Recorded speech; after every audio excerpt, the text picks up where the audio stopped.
Hello আসসালামু আলাইকুম everyone, আপনারা ফ্রি ক্লিক আর্নিংয়ে কীভাবে অ্যাকাউন্ট খুলবেন দেখেন। এই যে লিঙ্ক দেওয়া আছে, লিঙ্কে চাপ দেবেন, গ্রুপে দেওয়া থাকবে।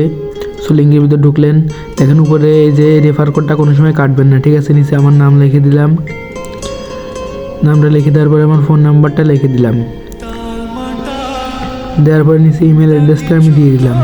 সো আপনারাও সেমভাবে দিয়ে নেবেন। আর এই যে নিচে নাম্বার পাসওয়ার্ডটা দিয়ে দিবেন, ঠিক আছে, পাসওয়ার্ডটা দিয়ে দিবেন। আমি পাসওয়ার্ডটা দিলাম, সেমভাবে যেভাবে দেখাচ্ছে এই সাইন আপে চাপ দিবেন। দেখেন এই যে এখানে অ্যাকাউন্ট ক্রিয়েট হয়ে গেছে, ঠিক আছে। সো এখানে নাম্বার আর পাসওয়ার্ড দিয়ে আইডিটা লগ ইন করে নেবেন আমার মতন সেমভাবে দিয়ে সাইন ইনে চাপ দেবেন, ঠিক আছে। সাইন ইনে চাপ দিবেন, তারপরে গ্রুপে জয়েন্ট হয়ে যাবেন, আমাদের অফিসিয়াল গ্রুপে। সো গ্রুপে জয়েন্ট দিয়ে দিলাম, দিয়ে বেঁকে চলে আসলাম। আসার পরে এই যে প্লে নাও, দেখেন এই যে প্লে নাও আইডি অ্যাক্টিভ করতে হবে, প্লে নাওতে চাপ দিবেন। তারপরে বিকাশ বা নগদে যে কোনো একটা সিলেক্ট করতে পারেন, আমি বিকাশে দেবো। সো বিকাশে আমি সিলেক্ট করলাম, করে এখান থেকে দেখেন ওই যে নাম্বার দেওয়া আছে, সেই নাম্বারটা কপি করে নিলাম।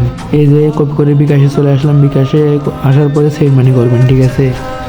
সো সেন্ড মানি করার পরে এখানে হচ্ছে আমাদের ওয়েবসাইটে নাম্বার দেওয়া থাকবে, ওই নাম্বারে আপনারা টাকা সেন্ড মানি করবেন। আপাতত এইখানে এই যে আমি এই নাম্বারে সেন্ড মানি করবো। সো এই নাম্বারে আইডি অ্যাক্টিভ করা 10 টাকা আমি দিয়ে দিলাম, ঠিক আছে। 10 টাকা দিয়ে যে প্রসেসিংয়ের পরে চাপ দিলাম, তারপরে আমার পিন দিয়ে দিলাম, তারপরে এই যে টু হ্যান্ড ওর পরে চাপ দিলাম, ঠিক আছে। আপনারা সেমভাবে দিবেন। এবার যে ট্রানজ্যাকশন, ওই যে ট্রানজ্যাকশন আইডি দেখেন ওই যে মার্ক করে দিতেছি, ট্রানজ্যাকশন আইডিটা কপি করবেন, ঠিক আছে। কপি করে সাইডে চলে আসবেন, সাইডে এসে আমি ট্রানজ্যাকশনটা এখানে বসিয়ে দেবো, আমি বসিয়ে দিলাম। তারপরে এই যে কনফার্মে চাপ দিবেন, ঠিক আছে। এই যে কনফার্মে চাপ দিবে, আমি যে দিয়ে দিলাম, একটু লোডিং নেবে কিছুক্ষণ, ঠিক আছে। আপনারা লোডিং কাটবেন না, লোডিং নিয়েছে, এখনই সাকসেস হয়ে যাবে। এই যে সাকসেস হয়ে গেছে, ঠিক আছে। সো এখানে 3 সেকেন্ড থাকবেন। দেখেন আমাদের আইডি অ্যাক্টিভ করা হয়ে গেছে। সো আপনারা সেমভাবে আইডি অ্যাক্টিভ করে নিন।